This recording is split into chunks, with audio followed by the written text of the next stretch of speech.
Bonjour à tous, on se retrouve pour une nouvelle vidéo sur de la cryptographie. Donc le but aujourd'hui c'est de découvrir un algorithme qui permet donc d'envoyer des messages secrètement avec quelqu'un avec qui on partage un secret, qui s'appelle donc RC4. Alors le principe d'RC4 c'est effectivement produire un masque jetable. En gros un masque jetable c'est quoi? C'est une clé aléatoire qui va être aussi longue que le message que l'on veut chiffrer. Donc si par exemple mon message fait 467 octets, je vais utiliser RC4 pour qu'il me génère également 467 octets aléatoires. Et comme ça, je pourrai XORer un à un mes octets. Donc mes octets clairs avec mes octets chiffrés. Donc ce qui est intéressant avec RC4, c'est que RC4 produira toujours les mêmes octets dans le même ordre à partir d'un même état. Alors RC4 est basé sur deux fonctions. Une qui s'appelle RC4 init, qui à partir d'une clé K, donc qui sera une liste d'entiers, va nous fournir un unique état E0 pour la clé donnée. Et pour RC4 getBits, qui à partir d'un état donné, va nous fournir deux informations. E', qui est le prochain état dans lequel on va se positionner, et O, qui sera un octet qu'il aura généré en passant de E à E'. Alors, qu'est-ce que ça veut dire? Ça veut dire qu'on a un certain nombre d'états accessibles, on appelle ça l'espace des états. Donc en réalité, l'espace des états, il est composé de trois éléments, S, I et J. S, c'est une liste qui contient 256 entiers, donc qui sont de 0 jusqu'à 255, dans n'importe quel ordre. I est un entier compris entre 0 et 255, tout comme J. Donc si on fait un rapide calcul, ça nous fait un nombre d'agencements qui est de l'ordre de, on va dire 10 puissance 511 pour résumer. Mais en gros, c'est énorme. Les caractéristiques de RC4 getBits et RC4 getinit sont complètement déterministes. Donc c'est ce que je disais tout à l'heure, c'est à partir d'un état, on ne peut aller que dans un unique autre état en générant un unique octet. Donc il n'y a pas 36 solutions. Et à partir d'une clé K, on va identifier un unique état de départ.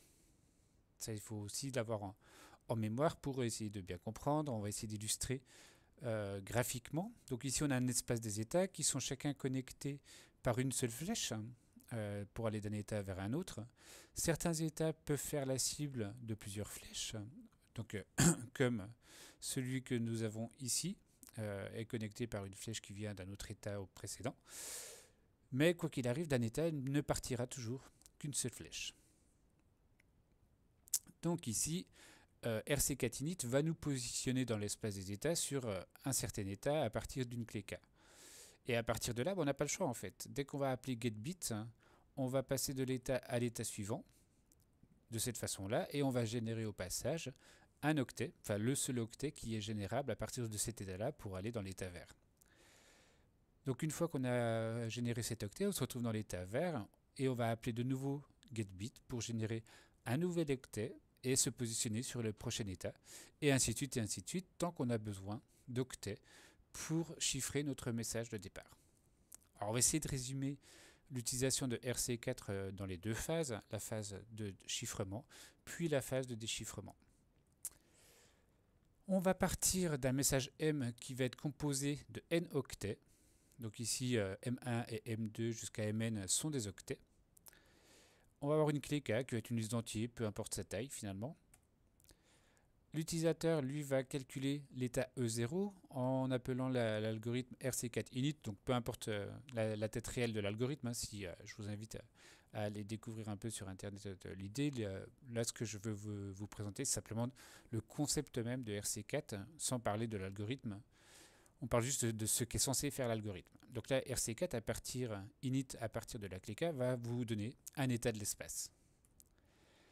Et à partir de cet état, en fait, pour pouvoir chiffrer ce message M, j'ai besoin de n octets. Donc je vais appeler n fois getBit et en chaque fois redémarrant du nouvel état dans lequel je suis arrivé. Donc ici, la première fois que je vais l'appeler, j'étais en E0, je vais passer en E1 et je vais générer l'octet O1. J'appelle une deuxième fois getBit, donc je me positionne en E1, il va me donner l'état E2. en générant l'octet O2. Et ainsi de suite jusqu'à l'état EN-1 qui va me générer l'état EN avec l'octet ON. Donc à partir de là, je n'ai plus qu'à XORer chacun des octets générés avec les octets de mon message clair et j'obtiens donc mon message chiffré que j'envoie. Du coup, celui qui va recevoir le message, lui, il devra faire l'opération inverse. Et l'opération inverse, c'est quoi? Donc lui, il reçoit ceci. Donc les M1 XOR O1 sont aussi des octets, on est bien d'accord. Vous XORez deux octets entre eux, vous obtenez un octet. Pas de souci là-dessus. Ensuite, il va utiliser la même clé K qui avait utilisée pour le chiffrement. Résultat des courses, il va appeler également RC4init et il va obtenir E0, qui est exactement le même que le chiffreur avait généré, évidemment, puisque l'algorithme c'est le même donc, et qu'il est complètement déterministe, donc il n'y a pas de raison d'obtenir un E0 différent. Et bien sûr, je vous le donne en mille, les getBits vont générer exactement les mêmes octets, les mêmes n premiers octets à partir de E0. Donc ce qui est intéressant ici, c'est que du coup, vous pouvez récupérer les octets O1, ON, vous pouvez les XORer au message chiffré, octet par octet. Les octets vont alors, les octets générés pour le masque vont s'annuler entre eux, et il ne restera plus que les octets du texte clair M1, M2, jusqu'à Mn, qui était donc M au départ.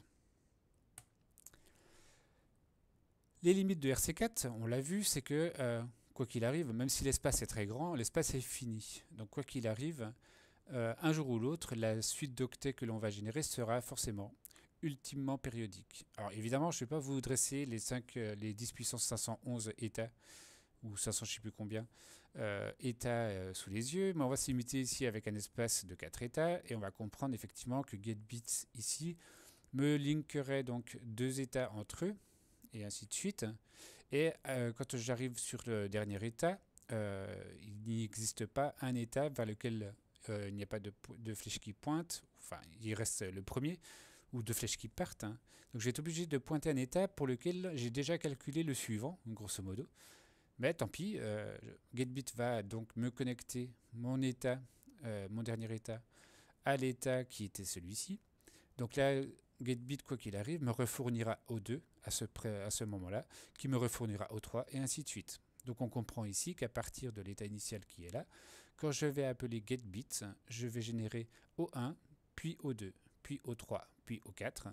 Si je rappelle le getBit, je vais régénérer O2, O3, O4, O2, O3, O4, et ceci indéfiniment. Et c'est pour ça donc que même si l'espace est très grand, avec un message très grand également, on aura forcément à un moment donné une boucle des octets qui vont être générés.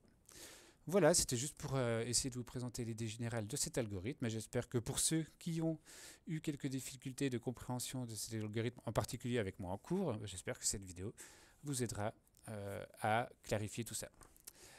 A très bientôt pour d'autres vidéos. Ciao!